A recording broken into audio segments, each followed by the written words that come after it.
Mapalad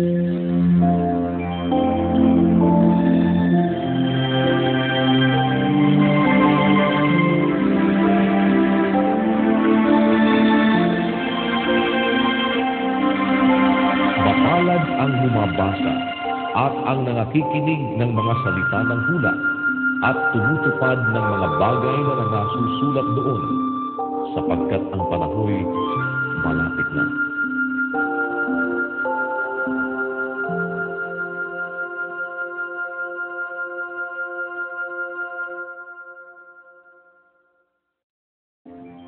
Filipos, Kapitulo 4. Kaya nga, mga kapatid kong minamahal at pinananabikan, aking katuwaan at putong, magsitibay nga kayo sa Panginoon, mga minamahal ko.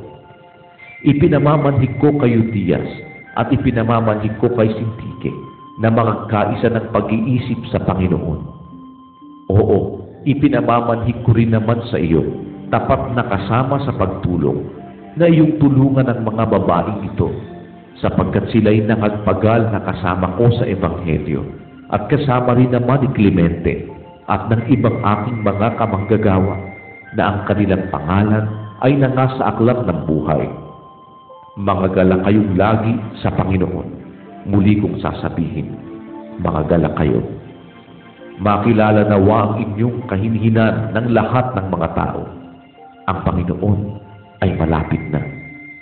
Huwag kayong mga balisa sa anumang bagay, kundi sa lahat ng mga bagay, sa pamamagitan ng panalangin at daig na may pagpapasalamat, ay ipakilala ninyo ang inyong mga kahilingan sa Diyos.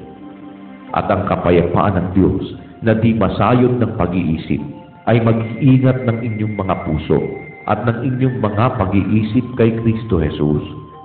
Katapus-tapusan, mga kapatid, anumang bagay na katotohanan, anumang bagay na kagalang-galang, anumang bagay na matuwid, anumang bagay na malinis, anumang bagay na kaibig-ibig, anumang bagay na maputing ulat, kung may anumang kagalingan at kung may anumang kapurihan, ay isipin ninyo ang mga bagay na ito. Ang mga bagay na inyong natutuhan at tinanggap at narinig at nakita sa akin, ang mga bagay na ito ang gawin ninyo, at ang Diyos ng kapayapaan ay sa inyo. Datapot ako'y totoong nagagalak sa Panginoon, na ngayon sa kahuli-hulihan ay inyong binuhay ang inyong pagmamalasakit sa akin. At dito'y katotohanan na nagkaroon kayo ng malasakit, ngunit kayo'y nagkulang ng mabuting pagkakataon. Hindi sa sinasabi ko ang tungkol sa kailangan, sapagkat aking natutuhan ng masiyahan sa anumang kalagayang aking kinaroroonan. Marunong akong magpakababa at marunong naman akong magpakasagana. Sa bawat bagay at sa lahat ng bagay ay natutuhan ko ang lihim, maging sa kabusugan at maging sa kagutuman at maging sa kasaganaan at maging sa kasalatan. Lahat ng mga bagay ay aking magagawa doon sa nagpapalakas sa akin. Gayunman ay mabuti ang inyong ginawa na kayo'y nakiramay sa aking kapighatian. At kayo, mga taga-Filipos, nalalaman naman ninyo na nagpasimula ng Ebanghelyo nang ako'y umalis sa Macedonia. Alinmang iglesia ay walang nakipagkaisa sa akin sa pagkakaloob at pagtanggap, kundi kayo lamang.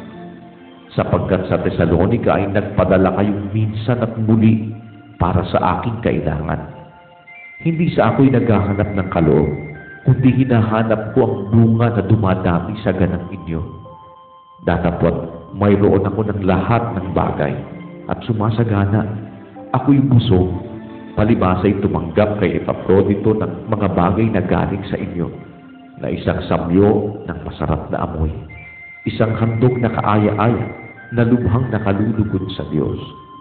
At pupunan ng aking Diyos ang bawat kailangan ninyo ayon sa kanyang mga kayamanan sa kaluwalhatian kay Kristo Jesus.